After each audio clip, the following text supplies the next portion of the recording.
Turn, if you would, please, with me to Mark chapter 4.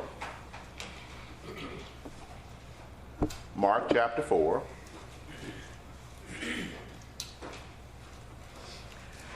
And here we find a situation where Jesus had been teaching the people. And one of the things he did in his teaching is he would, as you remember, he would talk in parables. So he would give life examples that would sometimes leave people wondering, so what's he talking about? And where's he coming from?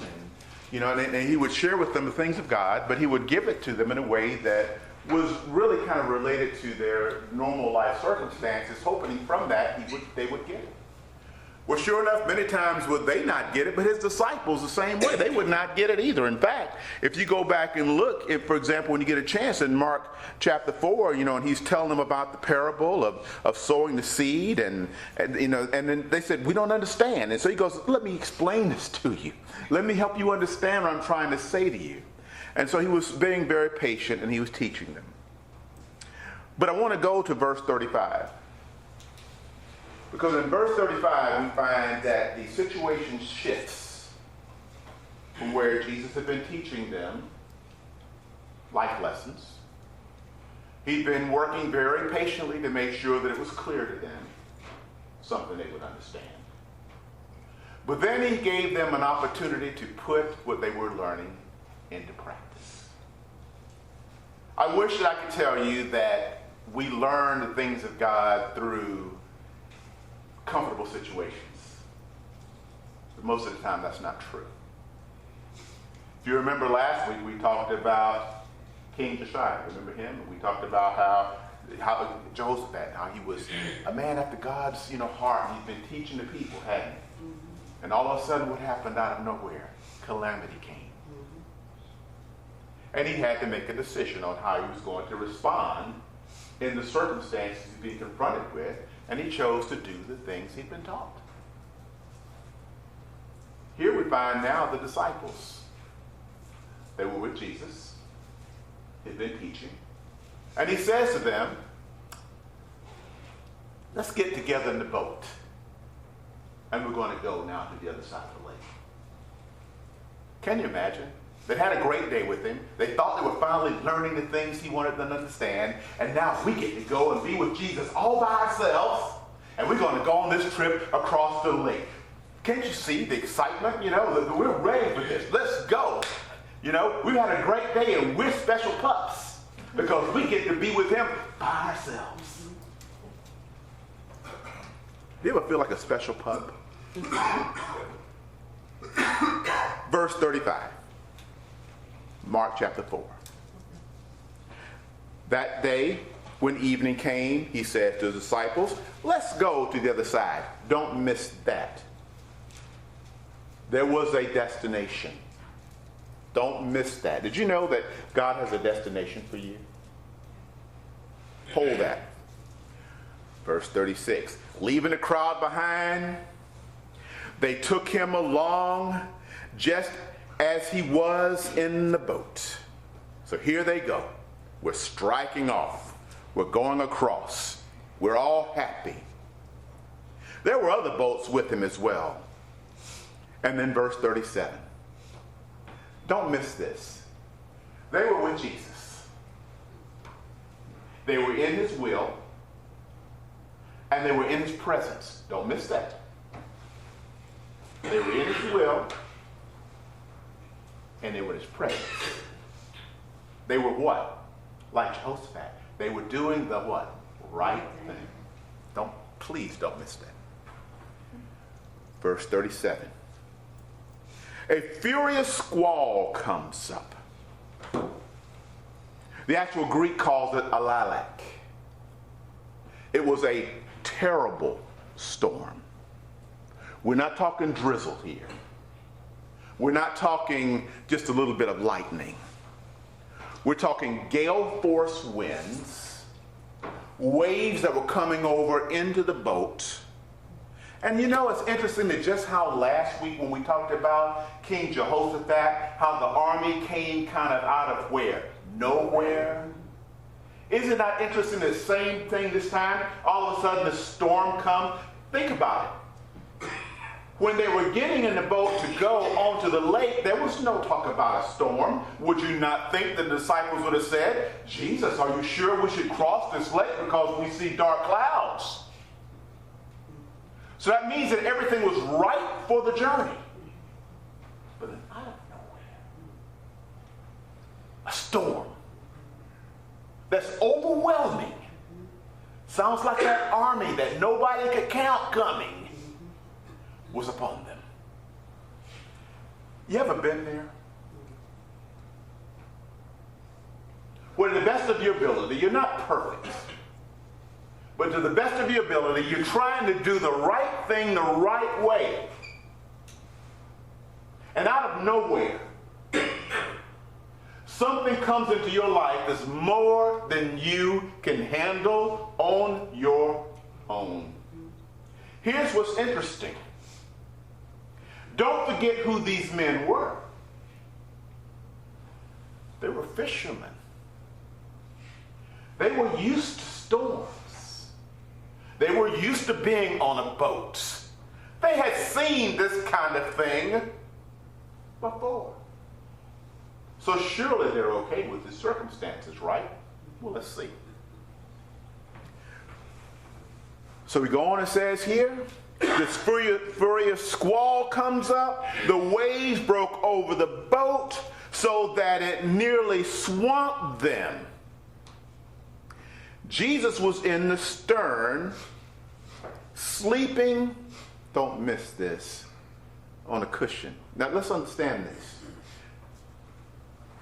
He was present, but appeared to be not concerned. He was not only asleep, but he was making himself comfortable in the very midst of their chaos. Do you ever ask yourself, where is God in the midst of your chaos? In the midst of your storm? Why do I not see him? Why do I not hear him? Where is he? You know what the problem is? We're too busy looking at the storm. Amen. Because guess what? He's right there with you. And the reason you'll hear him is because he's not concerned. I wonder why. Well, let's see. So it goes on, Jesus in the stern. The disciples woke him and said to him, listen to this. Teacher, we're dying here. But listen how they say it. Don't you care? Don't you miss that? Don't you miss that? Because what God is doing here through the Holy Spirit is showing us to ourselves. They didn't say, will you help us in this storm? They didn't say, we don't think we have this. They immediately went to the negative. Don't you care? You ever been there? Where there's something happening in your life that you can't handle on your own, and you're doing your best to be in his way and his will, but that storm keeps coming, and those waves keep crashing, and you're taking on water, and you hear every Sunday, God's got you. But when you leave these doors, you feel like you're all alone. You hear that God sees you, yet you feel like you're a nobody and no one even knows your name. And you find yourself like these guys who were in his will and in his presence. Don't you dare miss that. Because Satan will give you a lie and tell you that when you have trouble and you're in storms, that God doesn't care about you and there must be something that you're doing wrong. That's right. That's right. That's right. And God, as the old preacher said, sent me here today to tell you that you can be in his way and you can be in his will and storms might still come. That's right. And don't you dare think God doesn't care about you, because he does. He sees you. And please note this, he is with you in the storms that you are going through. You are not alone. Amen. And he cares about you. And he's right there with you. But he's asleep. And he's making himself comfortable in my storm. That's where I'm saying he must not care. Oh, he cares. And he's with you. You see, what we miss is this. We're like Paul Harvey. We want the rest of the story before the first word is written. We do. When Jesus said, let's get in the boat because we're going to the other side, they didn't ask him, oh, well, is there going to be a storm on the way? Nor did he say, well, there's going to be a storm on the way. So they default to assuming we're in his will, we're in his way. He said, let's go to the other side. This is just going to be a cruise. We won't even have to steer the boat because Jesus has got the wheel.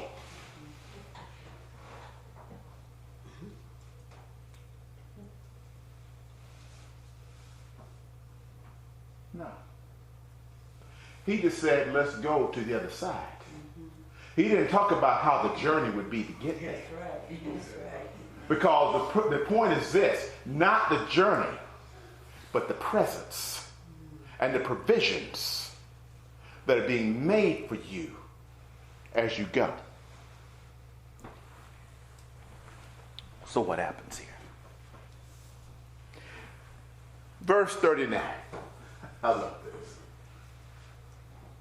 You see, I'm going to tell you something. God doesn't always answer you the way you want him to answer you, but it doesn't mean he hasn't answered you. God will not always answer you the way you want him to answer you, but it does not mean he's not answering you. So don't get angry when God doesn't answer you the way you want him to answer you, because it doesn't mean he's not answering you. Maybe you forgot he said, my ways aren't your ways. Yes.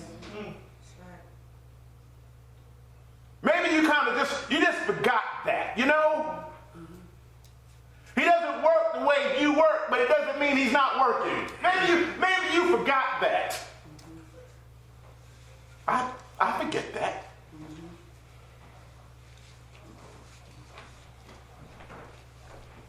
Verse 39. We would expect it to say, then he said unto them.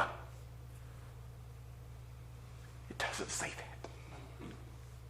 Verse 39. He got up and he rebuked the winds and said to the waves, be still. Don't miss this. Sometimes God may not be speaking to you, but it doesn't mean he's not speaking to your problems. Maybe sometimes you don't think God is working for you, but he's working on the situation. So don't be so caught up in when you don't think God is answering what you need. Maybe he's too busy fixing what you need that he really doesn't feel like there's anything to say right now, because he's got this. And what he expects for us to remember is that he said, I will be with you even until the end of time. Although you go through the valley of the shadow of death, David taught you this. Don't don't fear any evil because I am where I am with you. Thank you very much. Yes. My grace, Paul said, is sufficient. Hallelujah. My presence is enough. Wow. These guys were like us. I'm so glad God had enough grace to let us see the humanity of humanity. Because these guys were like us. I want you to note there were 3 storms they were going through. And I wrote these down. The first, they were going through a circumstantial storm.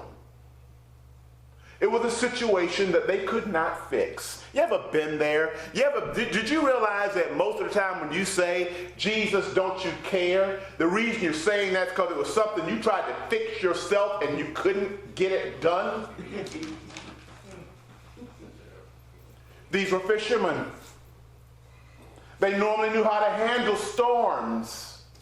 But everything they knew to do was what? Not working.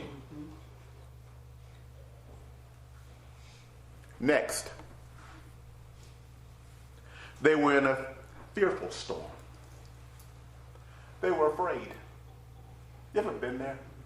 Because see, when we find ourselves not being able to fix it ourselves, here's what we typically do. Instead of trying, I'll speak for myself. This is what I do. Now, you want to talk about me? Then go ahead. Nah. I don't care, because I'm just telling you like it is. And if you go look at yourself in the mirror and you don't say you're not the same way, then I'm not going to say it, but somebody might tell you you're a liar and the truth ain't in you. So we'll move on from there. So you try to do it and you can't. Your immediate response is not faith. Your immediate response is theirs, fear. It was fear that caused them to say, do you not care? And then they found themselves slipping into the next thing. And this is real, beloved. They slipped into a spiritual storm. Because now they found themselves, as a result of not being able to fix it themselves, the circumstances. Now fear has crept in. Oh my gosh, that what they think, we are drowning here, we're going to die.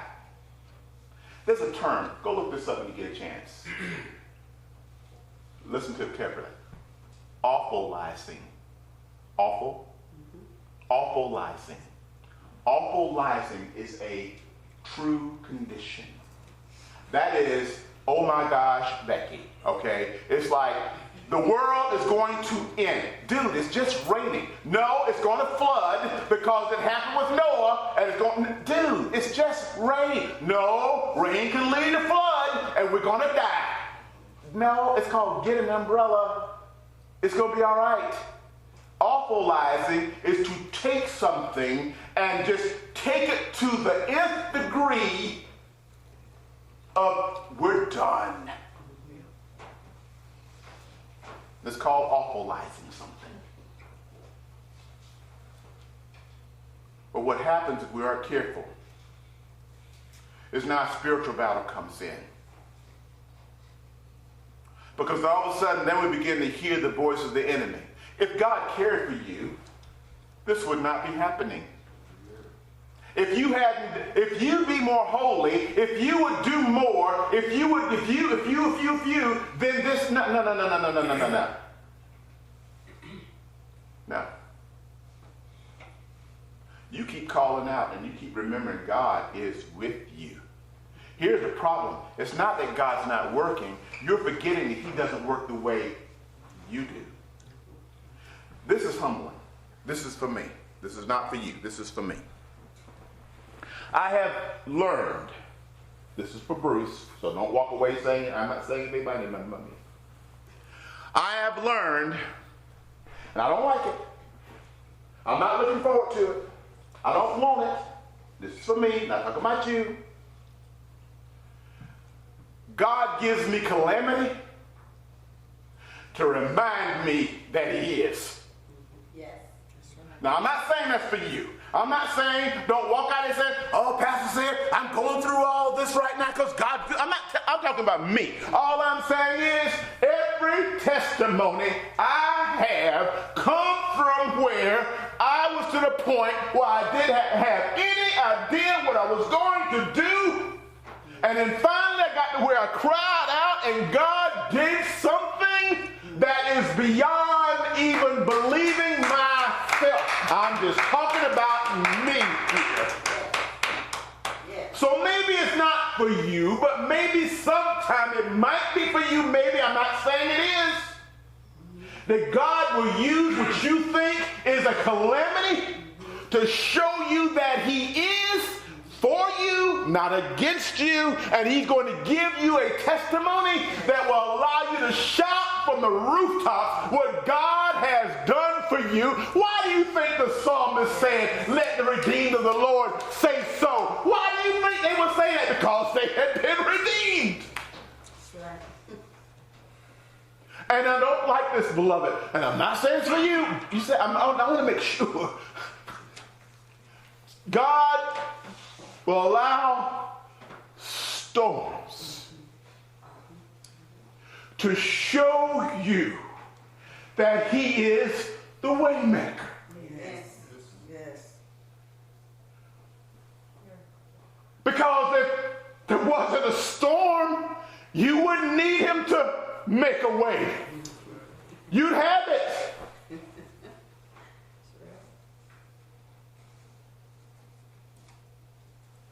So I'm here today to tell you to be encouraged in the midst of your storm. He's present. He just doesn't work the way you work, but he is what? He is what? Working. So again, he told them this, and don't forget, he said this, we're going to, listen to verse 40, listen to verse 40. Oh, by the way, when he spoke, the winds completely calmed down. Verse 40. He said, now he speaks, first he spoke to the problem, then he spoke to them. He said to the disciples, see, I wasn't making it up about be afraid. Why are you, don't miss this, so afraid? See, here's the point. There's a certain degree of fear that's just part of being human. It's not like, oh, I'm not afraid of anything. No, there's a certain degree of fear that's because it's an alarm to let you know you need help. It's an alarm to let you know you need to turn on faith. Okay? But then there's a point where it becomes so afraid because you didn't allow faith to get in there to calm the fear. And that's where they were. They did not allow faith to come in to calm the fear. And that's why he says to them here, why are you know this? Why are you so afraid? And see, here it is. Do you still have no faith?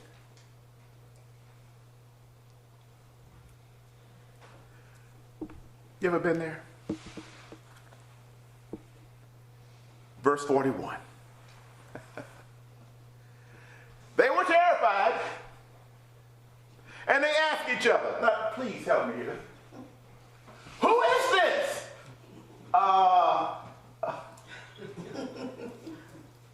Okay, let's see now. You've been with this guy for 3 years. You've been going with him on his ministries.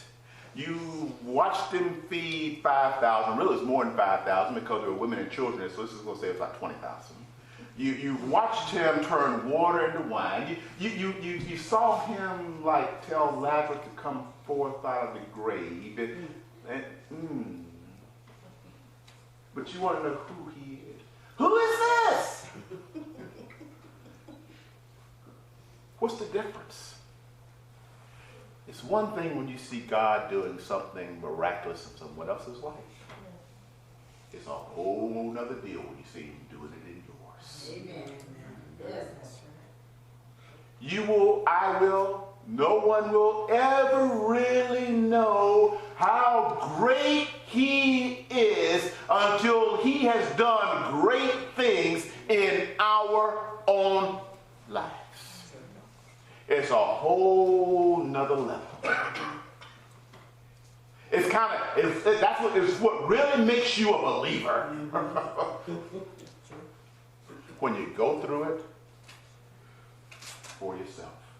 They had seen him do great things in the lives of others, but now they're seeing him do great things in their own lives. And boy, that's when it flips. That's why.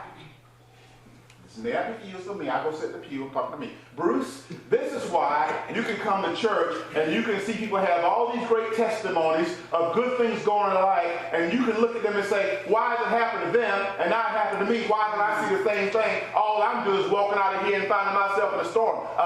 Bruce, that's because the storm is where he's going to show you him to you as he showed himself to them, so you cannot come back in with the testimony of what he's done for you. That's how you see him. It's when he shows you what they showed them. Yes. That's right. Amen. Who is this? Even the winds and the waves obey him. Woo! Yes. He's amazing. It's more than I could ever believe. There is a term as I leave here today. It's called a hypostatic truth of the theology in Christ. And it's about, theologically they say, about the fact that he was 100% man, but 100% God. He was able to say, I'm thirsty, the man, but yet he was able to walk on water. He was God. He was able to say, I'm hungry, man, but yet he was able to feed 5,000. God. He was able to find himself at the point of dying on the cross, man. But yet, on the third day, left a tomb that was empty.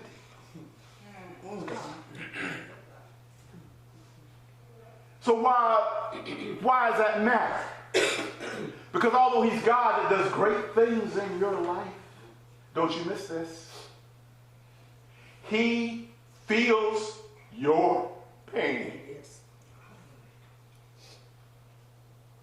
Don't you miss this? That's why he had to come as Christ. Hebrews 4 says we have a great high priest who's able to sympathize or identify with our struggles.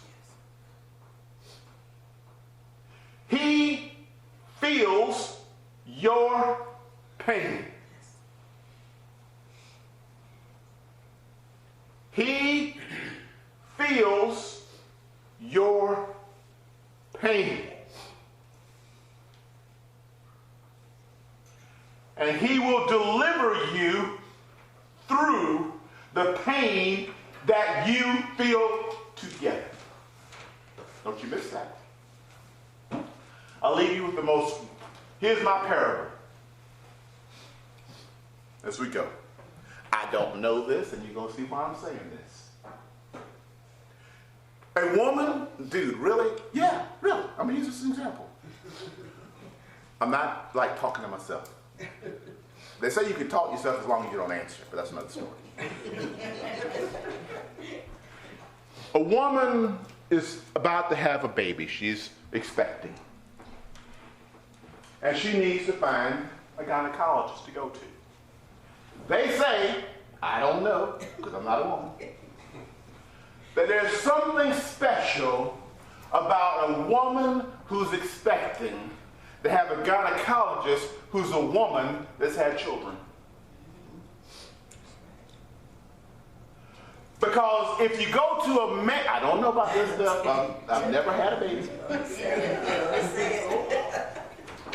If you're expecting and you go to a gynecologist and he's a man, and he tells you, I know how you feel, I'm here today to tell you the brother is lying. He has no idea how you feel. Now he can help you with the birth, but he has no idea what you are going through. But the woman who's had a baby, she can not only help you with birth, but also know from practical experience what you are going through and how you feel as you go through this circumstance. Which would you rather have?